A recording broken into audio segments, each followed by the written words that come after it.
आप कैसे समझें कि आपको थायराइड बन रहा है? देखिए, माइल्ड जो हाइपोथायराइडिज़्म है ये नॉन स्पेसिफिक सिम्पटम्स दिखाता है, जैसे कि वज़न का बढ़ना है, वज़न का कम होना है, थकान है, लेथर्जिक फील करना है, डिप्रेशन फील करते हैं, एंग्जायटी फील करते हैं, नर्वसनेस लगती है, वीकनेस बहुत ज़्यादा लगती है, काम करते समय थोड़े से भी काम करने से आपको एक्सर्शन फील होता है, मांसपेशियों में दर्द बना होता है, ये कॉन्स्टिपेशन हो सकता है या फिर लूज़ मोशन भी हो सकते हैं, ड्राई स्किन हो सकते हैं, या फिर आपके पीरियड्स में हेवी ब्लीडिंग हो सकता है, या फिर इरेगुलर मेंस्ट्रुअल साइकिल चल सकते हैं, हार्ट रेट, पल्स रेट आपका बढ़ सकता है या फिर कम भी हो सकता है, आपके जो नेल्स हैं थिन और ब्रिटल होना चालू हो जाते हैं, हेयर्स थिनिंग होना चालू हो जाते हैं, हेयर फॉल होना चालू हो जाता है, आपकी बॉडी में स्वेलिंग देखने को मिलेगी, पेरिफेरल एडिमा आपको देखने को मिल सकती है, चेहरे में सूजन आपको मिलेगी, स्वेलिंग दिखेगी, और ये स्वेलिंग जो है हमारे आइज़ के ऊपर में, आईलिड के ऊपर में आपको देखने को मिल सकती है। साथ ही जो है हंगर आपकी बढ़ सकती है यदि आपको हाइपरथायराइडिज्म है, और यदि हाइपो है तो आपका वज़न कम हो जाता है, क्योंकि इस आपकी बॉडी में मेटाबॉलिज्म जो है स्लो डाउन चलने की वजह से जो है आपका वज़न बढ़ सकता है कम समय में, एक्सेसिवली बिना कुछ एक्स्ट्रा एनर्जी कैलोरीज खाकर भी आपका वज़न बढ़ता है। तो ये सिम्टम्स है। इसके व्यतिरिक्त भी सबसे मैं इम्पॉर्टेंट बात बताना चाहती हूँ, देखिए, जब हमारी बॉडी में चेंजेस होता है, स्पेशली थायराइड, हाइपोथायराइड हो या हाइपरथायराइड, उस व्यक्ति की आवाज़ जो होती है बदली सी दिखती है, मतलब जो उसकी रियल साउंड होती है उससे उसकी आवाज़ जो है थोड़ी हार्श बनना चालू हो जाती है, वॉइस जो है जो हॉर्सनेस फील होती है, हार्शनेस फील होती है, जिसे कहा जाता है हॉर्सनेस ऑफ साउंड। ये हिस्ट्री में होता है उस पेशेंट के, स्टार्टिंग में उसे थोड़ा अपना आवाज़ चेंज हुआ दिखता है। यदि आपको भी इस तरह का सिम्टम्स मिलता है तो आपने टीएसएच की जांच ज़रूर करवा लेनी है। दूसरा है इंडिविजुअल जब आपके आप टीएसएच की जांच करेंगे तो इसमें आपको कॉस्ट ज़्यादा बढ़ सकता है, इसलिए आप इसके साथ में क्या है जो चीज़ें इंपॉर्टेंट है, जैसे आयोडीन की लेवल आपकी बॉडी में कितनी है, साथ ही इंसुलिन की लेवल भी आप चेक कीजिए, कॉर्टिजोल हार्मोन है, एचबीएवंसी है, प्रोलैक्टिन हार्मोन है, इनकी भी साथ में आप जो है टेस्ट करवा लीजिए, जिससे कि कॉस्ट की जो कीमत है ब्लड टेस्ट की वो भी कम पड़ेगी, और साथ में जो है आप डिस्टिंग्विश कर पाओगे कहीं ये समस्या इंसुलिन के बढ़ने की वजह से है, फिर आपके बॉडी में जो है शुगर बनने के वजह से हो, या फिर आप आयरन की भी इसमें डाल सकते हैं, जिससे पता चलेगा, जैसे कि थिन जो आपके नेल्स हो रहे हैं, ब्रिटल नेल्स हो रहे हैं और हेयर थिनिंग हो रही है, ये सिम्टम जो है वीकनेस आना, थकान होना, लेथर्जिक फील होना, ये जो है स्पेशली आयरन की कमी से भी होता है। साथ ही जो है B12 का भी ऐड कर दीजिए, जिससे कि क्या है कि आपके जो न्यूरो की प्रॉब्लम यदि आपको दिखता है, डिप्रेशन है कि लॉकअप का कॉन्सेंट्रेशन है, ये उसके रिगार्डिंग होता है, तो आप इन सारे को कंबाइन करके आप एक ब्लड टेस्ट की जांच ज़रूर करवाइए। अब बात करते हैं कि इसके कॉजेज़ क्या होते हैं। देखिए, बहुत सारे कॉजेज़ हैं और कॉम्प्लिकेटेड है मेडिकल लैंग्वेज में, जैसे आपको बहुत सारे ऑटो इम्यून डिसऑर्डर्स होते हैं जो थायराइडिज्म बनाने के लिए कॉज करते हैं, या फिर थायराइड का कैंसर है, इनलार्जमेंट ऑफ थायराइड ग्लैंड है, हॉशिमोटो डिसीज़ या फिर ग्रेव डिसीज़ होते हैं, ये आपको थायराइड कॉज कर सकते हैं। लेकिन एक सिंपल सा मैं बताना चाहती हूँ कि जैसे कि ऑटो इम्यून डिसऑर्डर होते हैं, या फिर जेनेटिकल 70% जो है थायराइड है, 70% चांसेस है, यदि आपको मदर फादर को है तो आपको 70% चांसेस है कि ये थायराइड आपको आपके इसमें भी आ सकता है। और दूसरा है इन्वायरमेंटल या फिर बिहेवियर, फॉल्टी कुकिंग हैबिट है, या फिर आपका खान पान गलत जा रहा है, जैसे आप जो फल फ्रूट खा रहे हैं, वेजिटेबल्स खा रहे हैं, वो जो मिट्टी जहाँ से फल फ्रूट बनते हैं वहाँ में सेलेनियम की कमी है या फिर आयोडीन की कमी है, इन वजह से जो है आपकी बॉडी में सेलेनियम और आयोडीन की पूर्ति नहीं हो रही है, ये भी एक कारण हो सकता है। साथ में आपके खाने में जो है प्रोसेस्ड फूड का इंटेक ज़्यादा है, और ऐसे और भी अन्य कारण हो सकते हैं थायराइड बनाने के लिए।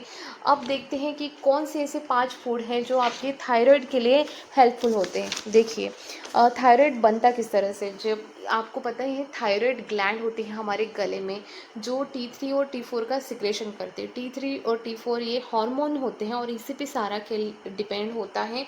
यदि ये एक्सेसिवली ओवर प्रोड्यूस हो जाते हैं तो कंडीशन जो है उसे कहा जाता है हाइपरथायरॉयडिज्म। यदि T3 और T4 हार्मोन्स कम प्रोड्यूस हो जाते हैं तो उस कंडीशन को कहा जाता है हाइपोथायरॉयडिज्म। जिस समय आपका वज़न बढ़ता है तेज़ी से, या फिर कम समय में और कम खाने से भी आपका वज़न बढ़ रहा है, तो इट मीन्स दैट आपको हाइपोथायरॉयडिज्म हुआ है। और जिस समय जो है वज़न आपका ज़रूरत से ज़्यादा बढ़ रहा है कम समय में नॉर्मल खाने से भी, तो ये कंडीशन को जो कहा जाता है हाइपरथायरॉयडिज़म। इस समय क्या है कि आपकी बॉडी का मेटाबॉलिज्म बहुत फास्टर गति से वर्क करता है, जिस वजह से बॉडी में जो डिपॉजिट खाना है, एनर्जी है, वो भी यूज़ की जाती है और अल्टीमेटली आपका वज़न कम होना चालू हो जाता है। अब बढ़ते हैं आगे और देखते हैं ऐसे कौन सी 5 सुपर फूड्स हैं जो आपका थायराइड रिवर्स करने में, कंट्रोल करने में आपको मदद करेगा। सबसे पहला सुपर फूड आता है ब्राज़िल नट। अब ब्राज़िल नट्स ही क्यों? बिकॉज़ ब्राज़िल नट्स में सेलेनियम की प्रचुर मात्रा होती है। सेलेनियम के अमाउंट इसमें काफ़ी ज़्यादा हाई होता है और ये डेली रिक्वायरमेंट से भी इसमें काफ़ी प्रचुर मात्रा में आपको सेलेनियम मिलता है। अब सेलेनियम का क्या रोल होता है थायराइड में? देखिए, जब आपका थायराइड ग्लैंड जो हमारे शरीर में जो आप खान-पान से सेलेनियम खाते हैं, जो मिलता है बॉडी में, वो अपने अंदर थायराइड ग्लैंड इसे ट्रैप करती है और इसे यूज़ करती है T3 और T4 के प्रोडक्शन में। यदि आपकी बॉडी में सेलेनियम की कमी है, तो जो थायराइड ग्लैंड है इसे ट्रैप नहीं कर पाती हैं। अल्टीमेटली क्या है, फिर इसे T3 और T4 के प्रोडक्शन में बाधा आना चालू हो जाती है। इसीलिए सबसे पहला सुपर फूड है, आप थायराइड को कंट्रोल करने के लिए हाइपोथायराइड को हाइपो हो या हाइपर, दोनों में ब्राज़िल नट्स बेहद इंपॉर्टेंट है। तो पहला सुपर फूड्स आप खाइए ब्राज़िल नट्स। अब दूसरे सुपर फूड के बारे में बात करते हैं जिसका नाम है सीवीड। अब सीवीड ही क्यों खाना है? देखिए, जब 19th सेंचुरी के पहले लोगों को गॉइटर होता था, जो गले में गलकंड होता है, गले में स्वेलिंग हो जाती थी थायराइड ग्लैंड के इनलार्जमेंट होने की वजह से, तो उसके ट्रीटमेंट के लिए सीवीड यूज़ किया जाता था और इससे वो जो गॉइटर है वो ठीक भी हो जाता था। लेटर 19th सेंचुरी के बाद में जब लोगों ने इसमें रिसर्च किया, तब पता चला में इसमें जो कंटेंट है आयोडीन का, गॉइटर को ठीक दरअसल कर रहा ये जो है। है अब गॉइटर लगभग हमें रोज़ाना जो है 150 mg तक डेली रिक्वायरमेंट होती है आयोडीन की। उसमें से 20 से 25 mg हमारी थायराइड ग्लैंड जो है अपने अंदर आयोडीन को ले लेती है T3 और T4 के प्रोडक्शन के लिए। एक्सेसिव जो भी बॉडी में आयोडीन रहता है वो शरीर से बाहर चला जाता है स्वेटिंग के थ्रू, यूरिन के थ्रू, इसीलिए हम ज़रूरत से ज़्यादा इसे ना लें। देखिए, आयोडीन के लिए क्या है कि आप सबसे पहले जो है आयोडीन की टेस्ट करा लीजिए कि आपकी बॉडी में आयोडीन की मात्रा कम हो रही है, ज़्यादा हो रही। बिकॉज एक्सेसिव आयोडीन की वजह से जो है T3 और T4 के प्रोडक्शन, यदि सेलेनियम का इंटेक ज़्यादा कर ले तो इसमें कोई आपको जो है नुकसान नहीं होने वाला है, लेकिन आयोडीन का यदि आप ज़रूरत से ज़्यादा सेवन कर लेते हैं तो ये नुकसानदायक हो सकता है, हाइपरथायरॉयडिज्म में दिक्कत ला सकता है। सी फूड की यदि हम बात करते हैं तो आपको 100 ग्राम में 300 से 350 mg तक आयोडीन मिल जाता है। फ्रेश वाटर फिश में या फिर एग्स में 90 mg तक मिल जाता है। पालक में भी आपको 200 mg तक मिल जाता है, लेकिन ये गाइट्रोजेनस होता है थोड़ा। आयोडीनाइज सॉल्ट है, रेगुलर सॉल्ट को आप स्विच करके आयोडीनाइज जो सॉल्ट आता है मार्केट में, आप वो ले सकते हैं। लेकिन इसके पहले आप अपनी आयोडीन की टेस्ट, आयोडीन की जाँच ज़रूर करें और यदि ये कम है तो ही आप इसे खाने में अप्लाई कर सकते हैं, अदरवाइज आप स्किप करें। सीवीड में काफ़ी हाई मात्रा में जो है आयोडीन का कंटेंट होता है। आयोडीनाइज्ड टेबल सॉल्ट में भी हाई अमाउंट में आयोडीन होता है, तो इसको लेने से पहले आप एक बार आयोडीन की टेस्ट ज़रूर करें। देखिए, आयोडीन की कमी से गॉइटर होता है, हमें पता है। थायराइड ग्लैंड जो है बढ़ते रहे, इनलार्जमेंट होता रहता है और आउटपुट है थायराइड हार्मोन का वो कम होना चालू हो जाता है। स्पेशली हाइपरथायरॉयडिज्म में ये ज़्यादा होता है। स्किन के टिश्यू जो होते जो है इनलार्ज होना चालू हो जाते हैं। हाइपोथायरॉयडिज्म कभी भी आयोडीन की कमी से नहीं होता है, लेकिन हाँ, एट्रोपी ऑफ थायराइड ग्लैंड हो सकती है, जिसके चलते आपको टायर्डनेस है, लेथर्जिक है, कॉन्स्टिपेशन होना है, आपको कोल्ड फील होता है। देखिए, थायराइड में हमें आयोडीन की लेवल क्यों चेक करना है, इसका रीज़न मैं बता देती हूँ। देखिए, thyroid hypothyroidism with iodine deficiency Basedow effect जिसे कहा जाता है। पहले आयोडीन की कमी थी शरीर में, लेकिन क्या है, यूजुअली ओल्डर एज में ऐसा होता है। तो इसमें क्या हो रहा है कि आपके जो ग्लैंड है, थायराइड ग्लैंड है, वो और एक्टिवली प्रोड्यूस करने में लग जाते हैं हार्मोन्स, और ऐसे में यदि हम उन्हें आयोडीन दे देते हैं एकदम से, तो हाइपोटॉक्सिक मतलब थायराइड टॉक्सिसिटी हो सकती है। एक्सेसिवली जो है थायराइड हार्मोन सीक्रेट होना चालू हो जाते हैं, रिजल्टेंट जो है और ज़्यादा कंडीशन सीवियर हो सकते हैं। ऐसे में इसीलिए सबसे पहले हम जो है डॉक्टर की परामर्श से ही आयोडीन का इंटेक ज़्यादा करें। अदरवाइज जो है रेगुलर कम अमाउंट में, जैसे एग्स में 90 mg आपको आयोडीन मिल रहा है, तो आप इतना ले सकते हैं, इसका फूड कोई है साइड आपका इफेक्ट आपको कद्दू के नहीं बीजे दिखेगा। से, यानी कि पंपकिन सीड्स।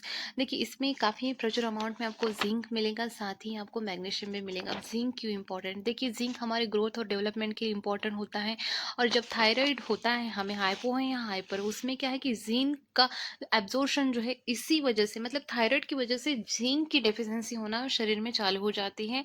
इस वजह से आपके हेयर फॉल होना, या फिर क्योंकि हेयर्स में भी जिंक होता है मैक्सिममली, और हमारी ग्रोथ कम हो जाती है, पुअर एपेटाइट है, भूख ज़्यादा नहीं लगती है, स्मेलिंग जो है अच्छे से नहीं आती है। इसीलिए हमें जो है जिंक का सेवन करना है। इसलिए आप कद्दू के बीजे का सेवन कर सकते हैं, या फिर आप जो दालें होती हैं, ड्राई बीन्स होती है, लेंटिल्स होती है, काउपीज अम, यानी कि लोबिया जिसे कहा जाता है, इसमें भी आपको काफ़ी अच्छे अमाउंट में जिंक मिलेगा। अल्टीमेटली आपको क्या करना है, ब्राज़िल नट्स का सेवन करना है, सेकेंडली सीवीड या फिर आयोडीन के लिए सी फूड का इंटेक करना है, या फिर आयोडीनाइज सॉल्ट का इंटेक करना है। तीसरा है आपको कद्दू के बीजस यानी कि पम्पकिन सीड्स का यूज़ करना है। फोर्थ है आपका गट हेल्थ अच्छा होना चाहिए। यदि आपका गट हेल्थ अच्छा है तो जो भी न्यूट्रिएंट आप खा रहे हैं, जितना कम अमाउंट में भी यदि आप सेलेनियम ले रहे हैं, आयोडीन ले रहे हैं, लेकिन बॉडी उसे एब्जॉर्ब कर लेती है। इसीलिए गट हेल्थ को अच्छा मजबूत बनाने के लिए आपको फर्मेंटेड फूड से, या फिर प्रोबायोटिक जिसमें होता है आपका कर्ड, इसमें आपको प्रचुर अमाउंट में बैक्टीरिया मिलते हैं जो आपकी गट हेल्थ को मजबूत बनाता है, अच्छा हेल्दी बनाता है। तो फर्मेंटेड फूड्स आप ले सकते हैं, या फिर पांचवा सुपर फूड्स है बीन्स। अलग अलग तरह की बीन्स का सेवन करने से आपको प्रोटीन मिलेगा, और बीन्स जो होते हैं स्पेशली एंटीऑक्सीडेंट होते हैं, कॉम्प्लेक्स कार्बोहाइड्रेट होते हैं, वाइटामिन और मिनरल्स में भी इसमें अच्छा कंटेन होता है, और स्पेशली हाई इन फाइबर होते हैं।